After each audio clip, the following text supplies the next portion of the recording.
Hi,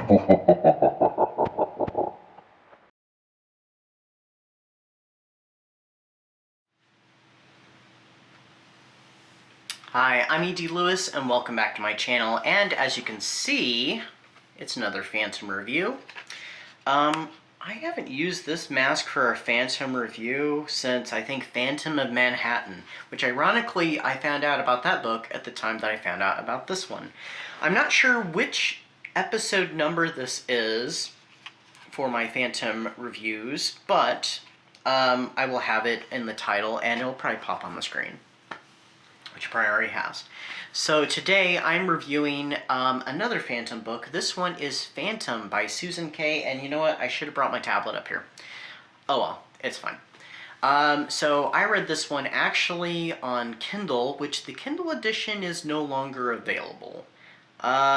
That's happened to me a couple times where I've gotten a Kindle book and then shortly thereafter, for whatever reason, it's become unavailable.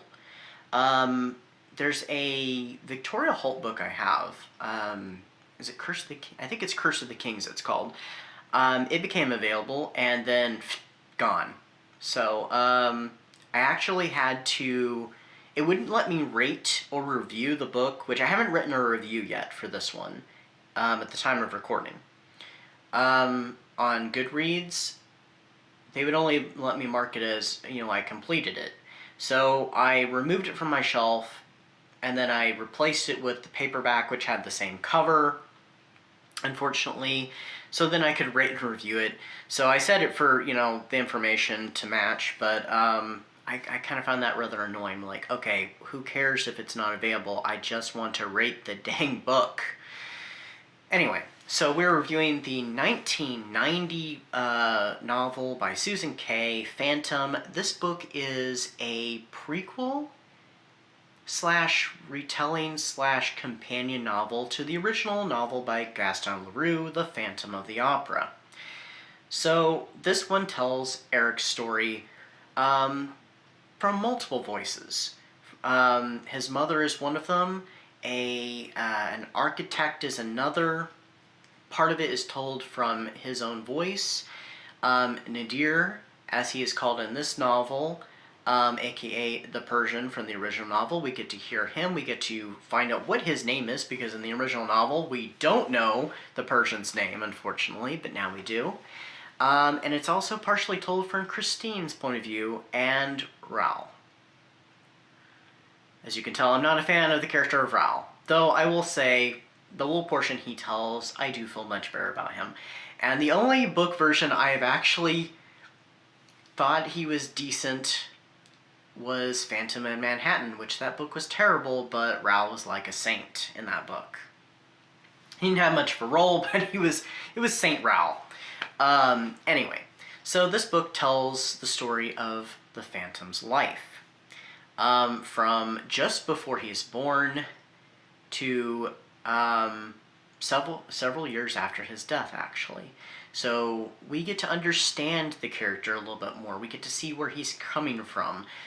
His terrible childhood, how his mother treated him due to his looks and his almost supernaturally beautiful voice, to the time that he was in a sideshow, and how he learned some of his craft, even his time out in Persia. All the way up to the point of when the opera house is being built, and him taking up residency, and meeting Christine, and the events of the Phantom of the Opera. We definitely get to delve into his psyche. We get to see how some of these things come about, like if you know what I'm talking about with the gunpowder from the original novel, how he got his hands on that. We get to kind of see a bit of an early romance for him. Well, not romance, but kind of a first love thing, and how that turned out. And we really get to understand, I think, why he has such a problem communicating with people, why he has such a hard time interacting with other people. I think this book definitely explains that. I don't want to give too much away. There's a lot of things that happens. This covers so many years, like 50 plus years. You feel so bad for the character of the Phantom. Um, I will not condone his actions though, but I sympathize greatly and understand where he's coming from because he has a pretty horrible, interesting and exciting, but horrible life. I have to say, when I last reread the novel of Phantom, because I've read it a couple times now, the last reread, well, I think it's my only reread actually, was for the Haunted Victorian Book Club, and we all kind of agreed that the book kind of, I didn't like it as well as I did the first go-around, which I think my review reflects how much I liked it. Now, let's see, how long ago was that? 4 years ago I reviewed it, and that was off the first reading. My feelings have changed a bit, and like some of the characters are rather shallow, like the character of Christine. She may be very kind and stuff, but she has a lot of really shallow moments, and some of those shallow moments kind of shine through in this novel.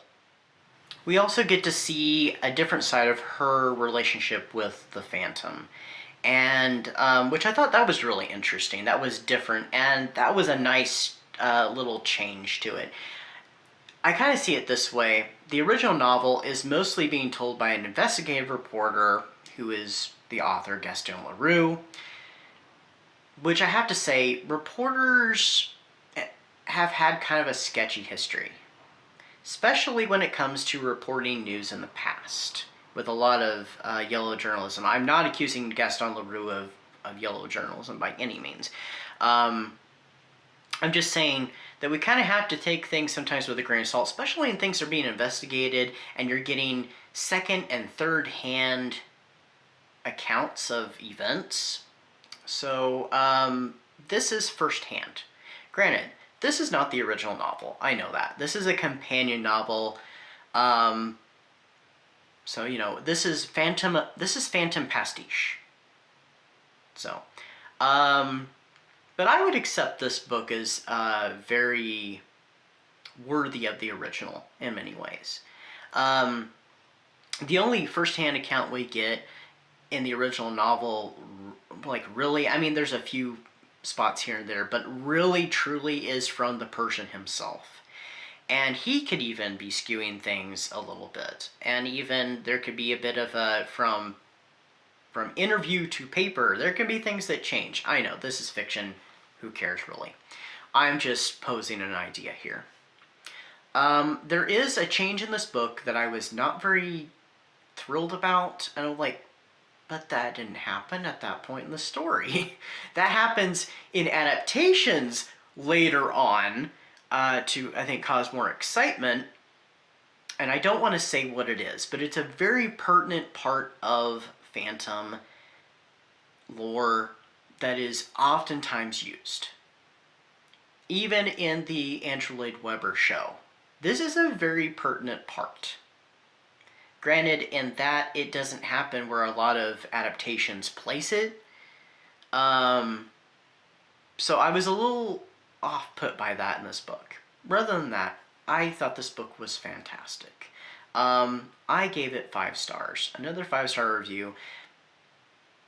I was thinking it was going to be, while I was reading it, I was kind of thinking, okay, so far, this is either going to be like a 5 or a 4.5. I'm not sure which. I doubt it's going to be a 4. It's too good. The writing is excellent. This ebook edition I have does have some problems. Like sometimes when it says the word I, as in I saw this or I, sometimes the I is not an I, it's a 1. It's a number 1 instead of an I. So I'm like, okay, I don't understand what that is. Maybe that's part of why it was pulled. Maybe with the scan something went wrong and it was pulled because of those issues. I have no idea. I wish it was more readily available, because once it became available on Kindle, I'm like, oh wow, I can finally get a hold of this book. I've been wanting this for quite a while. I thought I was going to have to get a second hand. Which, you know, I wouldn't mind having a second-hand copy for my library, but yeah, it's neither here nor there. I was just glad to have gotten hold of the book. So I would highly recommend this. If you are a fan of Phantom of the Opera in any way, check out this book. If you've read the original novel, whether if you liked it or hated it, check out this book. Might give you a different perspective.